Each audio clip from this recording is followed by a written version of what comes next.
국민의힘 대선 후보 경선에서 당원들은 한동훈 후보 대신 김문수 후보를 최종 후보로 선택했습니다. 김문수 후보는 2025년 5월 3일 전당대회에서 당원 투표와 국민 여론조사를 합산한 결과 56.53%의 득표율로 한동훈 후보를 제치고 대선 후보로 확정되었습니다. 이로써 국민의힘은 김문수 후보를 중심으로 본격적인 대선 체제에 돌입하게 되었습니다. 이번 경선 결과는 여러 측면에서 아쉬움이 남는 결정으로 평가됩니다. 그 이유는 이재명과의 본선 경쟁력 측면에서 한동훈 후보가 더 유리한 상대였다는 분석이 많았기 때문입니다. 김문수 후보가 이재명 후보에게 열세를 보일 수밖에 없는 주요 이유들을 다음과 같이 정리할 수 있습니다. 첫째, 프레임 경쟁에서의 약점. 선거는 상대의 약점을 프레임화하여 공격하고 동시에 자신의 약점을 방어하는 것이 핵심입니다. 지난 대선에서 국민의힘은 이재명 후보를 정과 사범, 형수 욕설과 같은 인성 문제, 대장동 비리 등으로 프레이밍하여 효과적으로 공격했고 이는 대선 승리로 이어졌습니다. 그러나 이번 조기 대선에서는 이러한 프레임의 효과가 크게 약화되었습니다.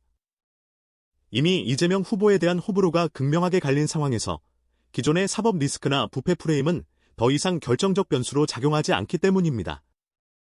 심지어 김문수 후보는 이재명 후보다 더 많은 정과 기록을 가지고 있어 정과 사법 프레임으로 이재명 후보를 공격하기 어렵습니다.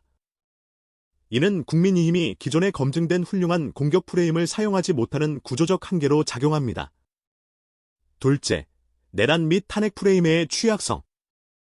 이번 대선의 주요 이슈 중 하나는 윤석열 전 대통령의 계엄령 선포와 탄핵 사태입니다. 이재명 후보는 선거를 내란 프레임으로 끌고 갈 가능성이 매우 높으며 김문수 후보는 그동안 계엄은 대통령의 고유권한이라는 식의 계엄령을 옹호해온 입장 때문에 이재명 후보의 공격에 취약할 수밖에 없습니다. 당장 이재명은 최근 국민의힘이 양심이 있다면 계엄에 대한 책임을 지고 이번 대선에 후보를 내지 말아야 한다라고 공격을 개시했습니다. 따라서 계엄 옹호와 윤석열 출당 거부 등 김문수 후보의 어정쩡한 입장은 중도 및 합리적 보수층의 공감대를 얻기 어렵고 이재명 후보의 공세에 무방비로 노출될 수 있습니다. 셋째, 고령인 나이와 시대교체 이미지 부재. 한동훈 후보가 AI 시대에 걸맞는 젊은 보수의 리더와 시대교체론을 내세우며 개혁적인 이미지를 내세울 수 있었던 반면 김문수 후보는 고령이라는 약점이 있습니다. 개혁과 혁신이라는 메시지가 설득력을 얻기 어려운 구조이며 유권자들은 고령 후보에게서 시대교체의 상징성을 기대하기 어렵습니다. 넷째, 취약한 당내 지지 기반. 김문수 후보는 현직 의원이거나 당직자가 아니었으며 당 소속 인물이라기보다는 지자체장과 장관을 역임하며 당의 소속감과 지지세의 뿌리가 약합니다. 심지어 그는 대선 직전까지도 국민의힘의 당원이 아니었습니다. 반면 한동훈 후보는 친한계 의원들의 지지를, 한덕수 후보는 친윤계 의원들의 지지를 받았습니다. 김문수 후보의 캠프는 인적 자원이 부족하여 자신을 끌어내리려 기획을 하던 친윤들조차 선거 캠프의 요직을 맡기는 실정이며 자통당 계열 극우 인사들도 영입한 상황입니다. 따라서 중도 보수 및 윤석열과의 손절과 계엄 옹호 세력과의 단절을 요구한 한동훈 후보 진영과 한동훈 지지층의 지지도 기대하기 어렵습니다. 심지어 일부 보수층과 홍준표 지지 세력은 김문수 후보를 지지하지 않거나 이재명을 지지할 움직임까지 보이고 있습니다. 보수 전체가 결집했던 지난 대선에서 0.7% 차이로 간신히 승리했던 점을 상기해 볼 때 이러한 보수층의 결집 부족은 선거를 이기기 매우 어렵게 만들 것입니다. 다섯째, 토론 역량과 대중에 대한 메시지 전달 능력 부족. 경선 과정에서 김문수 후보는 토론 실력에서 한계를 드러냈으며 한동훈 후보의 공격에 대해 적절한 논리적 대응이 힘들어 보였습니다. 특히 이재명의 강점인 대중 메시지 전달 능력 면에서 이재명에게 우위를 점하기 어렵다는 평가가 많습니다.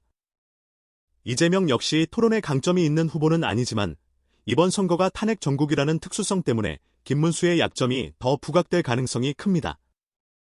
여섯째, 극우 이미지와 중도 확장성 한계. 김문수 후보는 과거 자유통일당 창당, 정광훈 목사와의 친분 등으로 인해 극우 이미지가 강합니다. 이는 중도 유권자와 합리적 보수층의 이탈을 불러올 수 있는 약점입니다. 이미 다수의 국민의힘 지지자들도 당의 극우화에 대한 우려를 표하고 있습니다. 일곱째, 선거 전략과 캠페인 방식의 한계. 김문수 캠프의 선거 전략은 다소 구태의연하고 캠페인 방식도 시대 흐름에 뒤처져 있다는 지적이 많습니다. 7순이 넘은 노인이 율동에 맞춰 춤을 추는 식의 90년대식 선거 캠페인은 국민들에게 감동을 주기 힘듭니다. 구태스러운 친윤계 중심의 선거 운영과 혁신적 메시지의 부재는 대중적 감동이나 동원력을 기대하기 어렵게 만듭니다. 게다가 보도에 따르면 한덕수의 최종 후보 선출을 기정사실화하고 미리 계획한 선거 캠프 조직을 그대로 김문수에게 친윤들이 적용했다고 하니 선거 전략과 이동동선 등에서 김문수 측과 혼선을 빚고 있다고 하니 참담한 상황입니다. 8째. 팬덤과 대중 동원력의 열세. 강력한 팬덤을 보유하여 해피워크 등 가는 곳마다 자발적이고 열광적인 구름대 군중을 모으는 한동훈과 달리 김문수 후보는 강력한 팬덤이나 자발적 지지층이 부족합니다. 대구, 부산 등 주요 지역 유세에서도 보여진 바와 같이 동원된 당원이나 극우 성향의 지지자들이 줄을 이루고 있으며 이재명 후보가 보유한 개딸이라는 강력한 팬덤에 비교하기 어렵습니다. 결론. 이상의 이유들로 볼 때 김문수 후보가 이재명 후보와의 본선에서 승리하기는 매우 어려울 것으로 전망되며 역대급 기록적 패배도 가능하다는 것이 중론입니다. 국민의힘은 이번 조기 대선에서 당내 결집력, 중도 확장성, 세대 교체, 전략적 메시지 등 여러 측면에서 한계를 드러내고 있습니다. 결국 대통령 선거 이후 건강하고 혁신적인 보수정당으로의 황골탈퇴만이 장기적으로 정권 재창출의 기림을 시사합니다.